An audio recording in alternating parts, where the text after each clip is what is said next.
Bienvenidos a Susurros. Si disfrutas las historias de terror, suscríbete antes de comenzar. Esto lo escribió un enfermero que trabajó varios años en terapia intensiva. Nos pidió que lo contáramos con otro nombre. Aquí le llamaremos Emilio. Emilio entró a estudiar enfermería casi por presión de su familia. Con el tiempo, sin buscarlo, terminó amando la carrera. Se especializó en terapia intensiva en un hospital de Guadalajara. 30 años, casado, un hijo. Le gustaba su trabajo más que cualquier otra cosa, hasta la noche en que llegó doña Erlinda. Doña Erlinda entró como paciente de código azul. El corazón se le había detenido en su casa. La revivieron en la ambulancia y llegó a terapia intensiva todavía inconsciente. Era una mujer mayor, delgada, con el cabello teñido de henna y las manos manchadas del mismo color, como si tuviera tatuajes hechos con tinte natural. En cuanto Emilio la vio, sintió un escalofrío que no supo explicar. Junto con su compañera Lupita, empezó a prepararla. Le quitaron la ropa para ponerle la bata del hospital, revisando el cuerpo en busca de heridas. Fue Lupita quien lo notó primero. Debajo del brazo derecho, pegado a la piel como si fuera parte de ella, había un pedazo de tela envuelta, cosida, casi fundida con el cuerpo. Olía mal, un olor que no era de infección, ni de nada que Emilio hubiera olido antes en años de trabajo. Por protocolo tuvieron que quitarlo. Lo guardaron junto con las demás pertenencias de la señora para entregárselo después a su familia. Más tarde, Emilio salió a buscar a algún familiar para llenar los datos de ingreso. Un hombre se le acercó. Aparentaba más edad de la que en realidad tenía. Barba larga, ropa gastada, mirada cansada. «Soy su hijo», dijo. Emilio empezó con las preguntas normales: enfermedades previas, medicamentos, golpes en el cuerpo. El hombre lo miró un largo rato antes de contestar nada. «¿De verdad quieres saber?», preguntó. Emilio insistió pensando que era información médica. Y el hijo de doña Erlinda empezó a contarle algo que no tenía nada que ver con medicina. Su madre, dijo, hablaba con seres que no eran de este mundo. Gente del pueblo iba a buscarla para que intercediera por ellos. Amarres, curaciones, peticiones que según él, el buen Dios de todos modos iba a conceder, solo que ella aceleraba las cosas. Emilio le preguntó con cuidado si se refería a que su madre era bruja. «Ella nunca lo llamó así», contestó el hijo. «Pero yo sí, y yo nunca estuve de acuerdo». Cada noche, después de rezar el rosario, doña Erlinda subía sola al cuarto del tapanco. Nadie más podía entrar ahí. Ahí era donde, según su hijo, hablaba con lo que fuera que hablara. La noche en que todo esto pasó subió como siempre. Después de un rato de silencio, empezaron a escuchar carreras arriba. Después gritos. Después un temblor, como si la tierra se hubiera movido justo debajo de la casa. El hijo subió corriendo. La encontró en el piso retorciéndose, como si algo invisible la estuviera azotando contra las paredes. Espuma en la boca, los ojos llorando sin parar, aunque ella no podía gritar. De golpe, la luz de toda la casa se fue. Y todo se quedó en silencio. Cuando su hijo se levantó para ir por el teléfono y pedir una ambulancia, su madre se incorporó de golpe desde el suelo. Con una voz que no era la suya, grave, rasposa, de hombre, dijo su hijo, y no de mujer. Gritó una sola palabra y volvió a caer. Emilio escuchó todo esto en silencio, sin saber qué anotar en su formulario. Se despidió del hombre lo mejor que pudo y volvió adentro. La unidad tenía 20 camas, 10 de cada lado de un pasillo largo. Cada 3 camas había un lavabo con un espejo arriba. A doña Erlinda le tocó la última cama del lado izquierdo, justo enfrente, el espejo. Cuando Emilio fue a revisarla, la vio mover los ojos, parpadeando, como si estuviera despertando. Todavía tenía el tubo puesto. No podía hablar. Movía los labios de todas formas, alrededor del tubo, tratando de decir algo. Levantó una mano, muy despacio, y señaló hacia algo detrás de ella.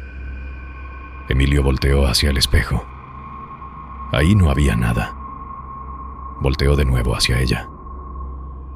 Y la encontró mirándolo directamente a los ojos con una sonrisa.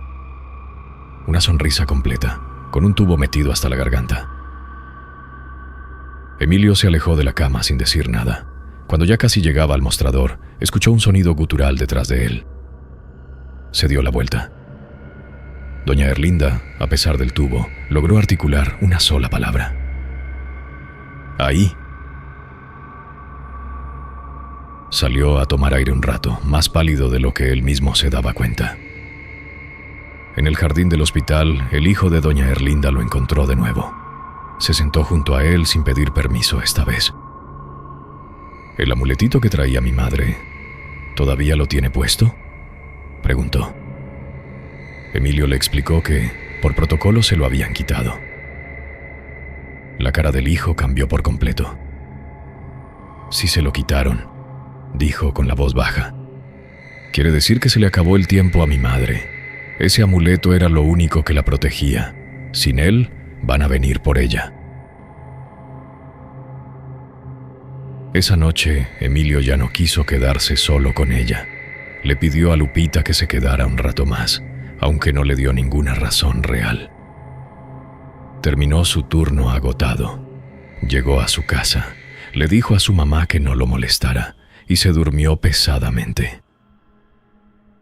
Esa tarde soñó con doña Erlinda. La veía desde abajo, como si ella estuviera parada en un lugar muy alto, mirándolo. «Este cuerpo ya es nuestro», le dijo. Y soltó una carcajada que lo hizo despertar de golpe, empapado en sudor. Había dormido casi el día completo. Esa noche salió con unos amigos a cenar tratando de despejarse.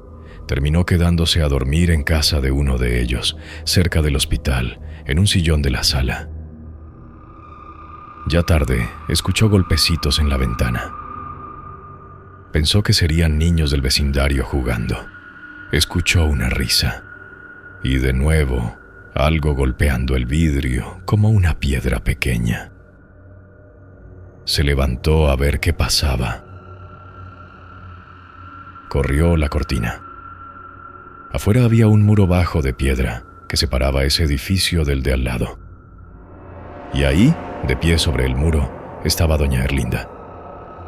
La misma mujer que debía seguir intubada, en terapia intensiva, a varias calles de ahí. Lo miraba con la misma sonrisa de esa tarde. Sin poder evitarlo, Emilio preguntó en voz alta: «¿Qué quiere de mí?». Y doña Erlinda contestó: «El precio. Yo te conozco. Tu familia va a pagar este precio. Pueden pasar los años. Eso no va a cambiar». Emilio cerró la cortina de golpe. Se sentó en el sillón rezando todo lo que recordaba hasta que amaneció. Pidió el día libre y fue directo a casa de su madre. «Mamá», le dijo, «cuando yo era niño pasó algo en la casa. Nunca me quisiste explicar bien qué fue. Necesito que ahora sí me lo cuentes completo». Su madre se quedó callada un momento largo y después empezó a hablar. Cuando Emilio era pequeño, una mujer del barrio se había encaprichado con su padre. Para separarlo de la familia mandó a hacer un trabajo. No fue solo un problema entre esposos. La casa entera empezó a cambiar. Voces llamando a la puerta, con los nombres exactos de los abuelos, cuando no había nadie afuera. Golpes en las puertas de las recámaras, de noche sin nadie del otro lado. discusiones que antes no existían, un ambiente que cada semana se sentía más pesado. Angustiada, su madre fue con su suegra, la abuela de Emilio, mujer con muchos contactos en esos temas. Juntas fueron a buscar a alguien que pudiera romper ese trabajo y, según le explicaron, devolverlo a quien lo había mandado a hacer. ¿Y quién era esa persona, mamá?, preguntó Emilio. Su madre tardó en contestar.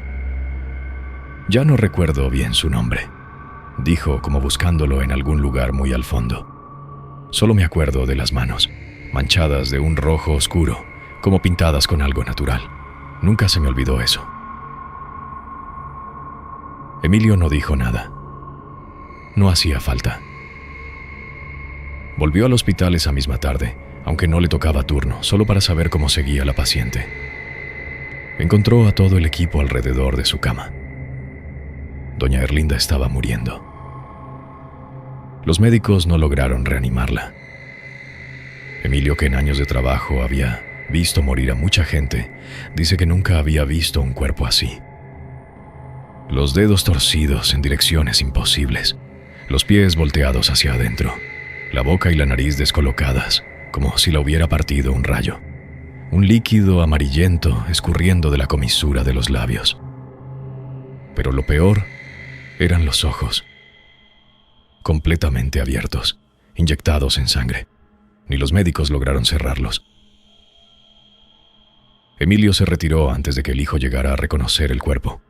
No se sentía capaz de escuchar nada más de él.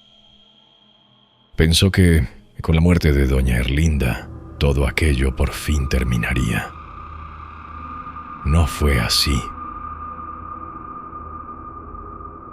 Empezó a tener la misma pesadilla, noche tras noche. Su familia, envuelta en sombras, siendo arrastrada hacia abajo, hacia la tierra. Su madre y su padre estirando las manos hacia él, pidiéndole ayuda sin voz. Y él, sin poder moverse, sin poder gritar, sin poder llegar hasta ellos. Cada noche se levantaba a media madrugada, iba al cuarto de sus padres, revisaba que siguieran respirando. Volvía a la cama solo cuando los veía bien. A la noche siguiente, el mismo sueño otra vez. Enero de 2020. Sus padres y su abuela salieron juntos en el carro, una mañana cualquiera, y tuvieron un accidente. La ambulancia los llevó justo al hospital donde Emilio trabajaba. Entraron los tres a terapia intensiva, en camillas, uno detrás del otro. A su abuela, por azares del turno, le tocó exactamente la misma cama donde había muerto doña Erlinda. El equipo hizo todo lo posible. Los tres, su madre, su padre y su abuela, murieron ese mismo día, en esa misma unidad. Emilio dice que, mientras veía a su familia entera sobre esas camas, con su abuela exactamente en el lugar donde había estado doña Erlinda, solo podía pensar en una frase. El precio. Tu familia va a pagar este precio. Después de eso, Emilio dejó la enfermería para siempre. Hoy trabaja como oficinista en un juzgado y no ha vuelto a pisar un hospital como empleado. En sus propias palabras, todavía no sabe explicar del todo lo que pasó. Pero hasta la fecha, cada vez que se lava las manos frente a un espejo, evita levantar la vista de inmediato.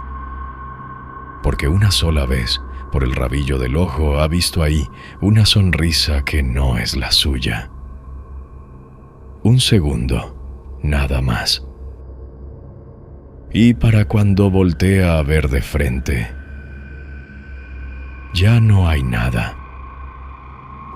Y así termina esta historia. O al menos, así es como la recuerdan. Si llegaron hasta aquí, gracias por quedarse. Si esta historia les llegó de alguna forma, ya saben qué hacer. Suscríbanse a Susurros, denle like al video, eso nos ayuda más de lo que creen. Y si ustedes también guardan algo en silencio, una historia que vivieron, que les contaron, que no saben cómo explicar, escríbanos, la contamos nosotros. Nos vemos en el siguiente susurro.